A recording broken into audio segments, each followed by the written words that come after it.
Hello there, my name is Mooseman, and today I will be informing you of whether you should play, wait, or avoid the roguelite game, Flamebreak. As always, we will be looking at gameplay, aesthetics, value, and future potential before making a final verdict on the release version of Flamebreak. Flamebreak is a twin-stick roguelike similar to Binding of Isaac, but combined with a path choice and upgrade system similar to FTL. You control your character through a top-down perspective and must defeat all enemies in a room to progress using your skills and weapons. Each character has 3 abilities, 2 of them being completely random and 1 being decided based on the race of your character. At first, you will only have a limited number of abilities available, and you must choose one of 3 champions that will have a random combination of those abilities. These abilities vary greatly and range from fireballs to poison blades to summoning skeletons to deliver bombs for you. Later on in the game, you'll have the ability to design your own character as well, using any combination of abilities and races that you have unlocked.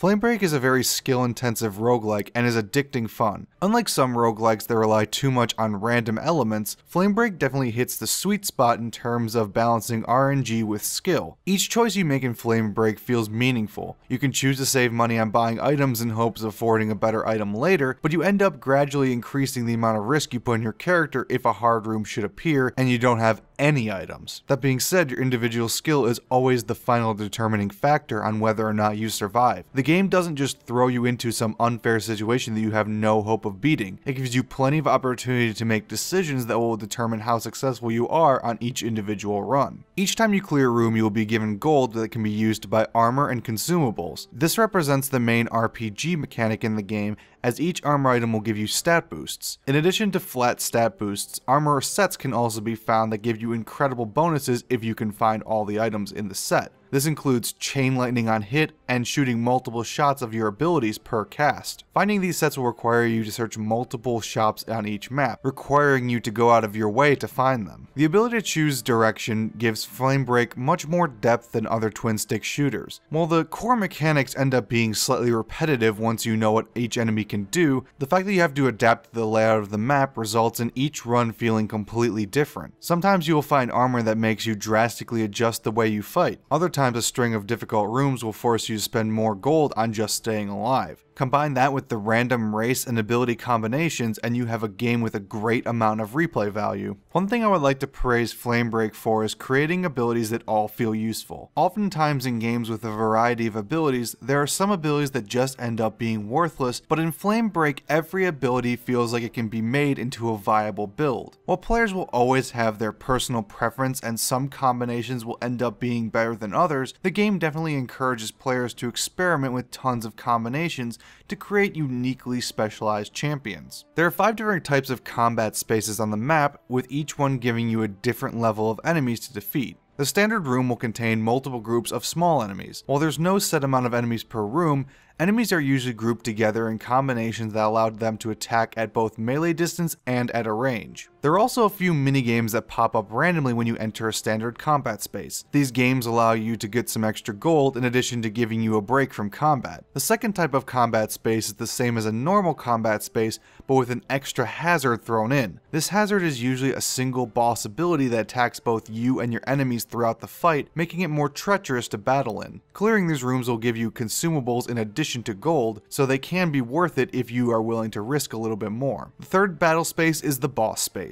This space is automatically revealed on every level and is the space that you must beat to progress. Bosses are much harder than normal enemies and have unique abilities. What boss you fight on each floor will be somewhat random, but only certain bosses can appear on certain floors. The fourth space is the mini boss space that functions just like a normal combat space, but has a single, weaker version of a boss in it. These rooms give you more gold, but are obviously more risky to enter since you will essentially have to beat 2 bosses on the same floor. The final space I saved for last because it allows me to explain the god system. In addition to normal item boosts, you can also appease the gods to gain powerful abilities and stat buffs. Appeasing gods takes on the form of wearing items dedicated to a particular god or clearing the 5th space, which is the god space, without destroying the god statue. This can be difficult, however, as the god statue buffs all the enemies in the room, which can make them extremely hard to kill. If and when you die in Flamebreak, the only things that are saved between runs are spirit level and ability unlocks. Each time you clear a world, your spirit level increases gradually, unlocking new abilities, races, and game modes.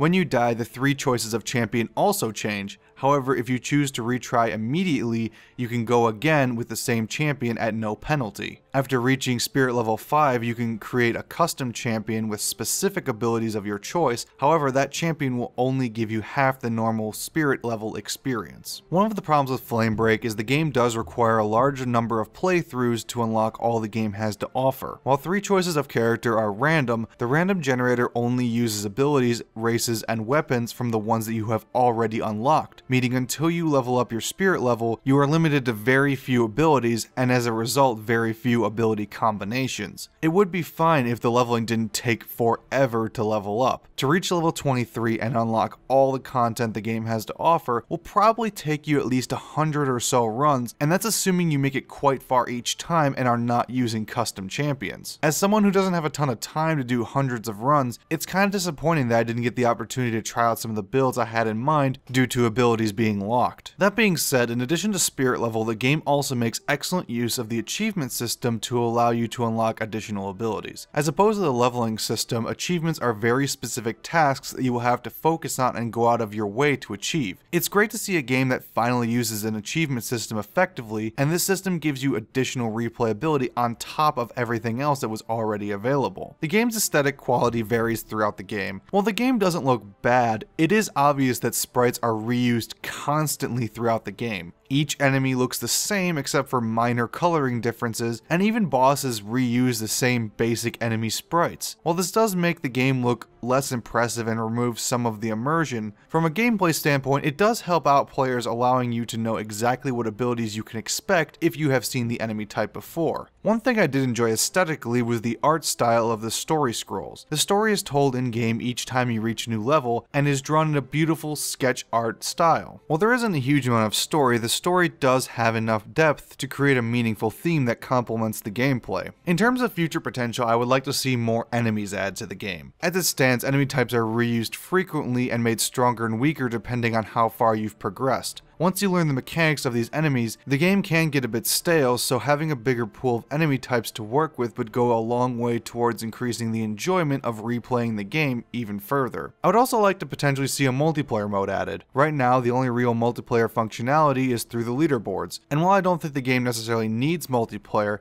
it would be nice to be able to play through the game co-op. The game is priced at $15 and it's definitely worth it at that price. To even beat the game fully, you'll be spending upwards of 20 to 30 hours at the very least, and that's pretty much only if you're very skilled. The game provides a ton of replayability not just through the gameplay, but also through additional game modes. Nightmare mode, hard mode, and daily challenges will give you enough content to easily spend dozens of additional hours trying to beat it all. Flamebreak is a game that has a ton of replayability and plenty to offer in terms of challenging twin-stick gameplay. The roguelike elements present in the game provide a great level of depth that fans of both genres are sure to enjoy. The only real complaint I have is that the spirit level unlocks can be a bit slow, but even that is more of a personal preference than an actual problem. And on that note, I will be giving Flamebreak the deserving verdict of play. Thank you for watching this episode of Play, Wait or Avoid of the game Flamebreak. Don't forget to like and subscribe to the channel for more reviews, news, and other gaming commentary. And if you've already played this game or are playing it as a result of this review, leave a comment down below and tell me your favorite character build, as there are plenty of cool combinations I have yet to try. If you're looking for another Play, Wait or Avoid review,